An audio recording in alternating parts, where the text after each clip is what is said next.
আহারে রমজান, এই জমিটার দিকে তাকাইলে বুকটা ফেটে যায় রে। আগে এই মাঠে ধান এমন হতো যে কাটতে লোক পাওয়া যেত না। কই সেই দিন! এখন না বৃষ্টি ঠিকমতো আসে, না সেচের কোনো ব্যবস্থা। গ্রামটা যেন থমকে গেছে। সরকার আসে, প্রতিশ্রুতি দেয়, তারপর সব ভুলে যায়। আমাদের গ্রামে উন্নতি বলতে কিছুই নাই। ঠিকই বলছিস, ছেলেপেলেগুলাও শহরে পালায়, কেউ আর চাষ করতে চায় না। এই জমি আর এই মাটির কদর নাই কারোর কাছে। ফসল যদি ভালো হতো তাহলে কি আর এত কষ্টে দিন কাটাতে হতো? কে জানে ভাই, এই গ্রামটার ভাগ্য কবে বদলাবে। এইভাবে আর কতদিন চলবে বলতো? ফসল নাই, কাজ নাই, গ্রামটা মরতে বসছে। আমার দাদার সময় এই গ্রাম ছিল সোনার মতো, এখন শুধু গল্পই বাকি। চাচা, এই গ্রামেই কি কৃষ্ণপুর? হ্যাঁ বাবা, কিন্তু তুমি কে? আমি রাশেদ, এই গ্রামেরই ছেলে। অনেকদিন পর ফিরে এলাম। চাচা, আমি কৃষি বিষয়ে পড়াশোনা শেষ করেছি, এখন কৃষি উন্নয়ন খাতে চাকরি করি। তা হঠাৎ গ্রামে আসার কারণ? খবর পেয়েছি কয়েক বছর ধরে এই গ্রামে চাষাবাদে কোনো উন্নতি হচ্ছে না, ফসলও ঠিকমতো হচ্ছে না। তাই ভাবলাম একটু গ্রামে এসে দেখি, আপনাদের যদি কোনোভাবে সাহায্য করতে পারি। হ্যাঁ বাবা, সেটাই তো আমাদের সবচেয়ে বড় দুঃখ।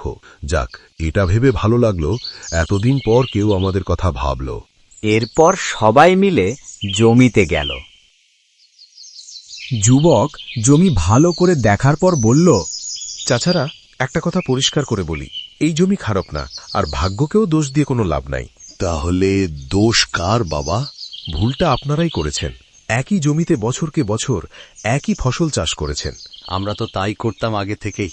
সেই কারণেই আজ এই অবস্থা।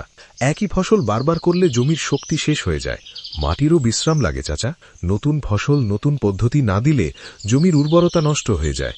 আসলে বাবা, আমরা বুঝতেই পারিনি। সত্যি কথা বলতে কি, কেউ কখনো আমাদের দিকে এভাবে নজরই দেয়নি।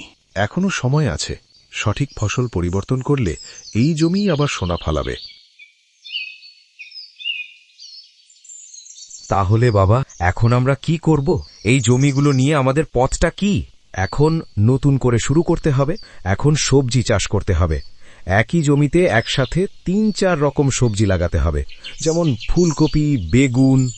এক জমিতে এত রকম, এ আবার কোনোদিন সম্ভব হয় নাকি? হ্যাঁ চাচা, আমার উপর ভরসা রাখুন। এতে মাটির শক্তি ধীরে ধীরে ফিরে আসবে, আস্তে আস্তে জমির উর্বর ক্ষমতা বাড়বে, আর ফলনও ভালো হবে। কিন্তু বাবা, আমাদের কাছে তো আর টাকা নেই এই নতুন চাষ শুরু করার মতো। সমস্যা নেই চাচারা, যতটা পারি আমি সাহায্য করব। আর চলুন গ্রামের চেয়ারম্যানের কাছে যাই, দেখি তিনি এ বিষয়ে কি বলেন আর আমাদের সাহায্য করতে পারেন কিনা। তাই চলো তাহলে। সবাই মিলে গেল চেয়ারম্যান বাড়ি।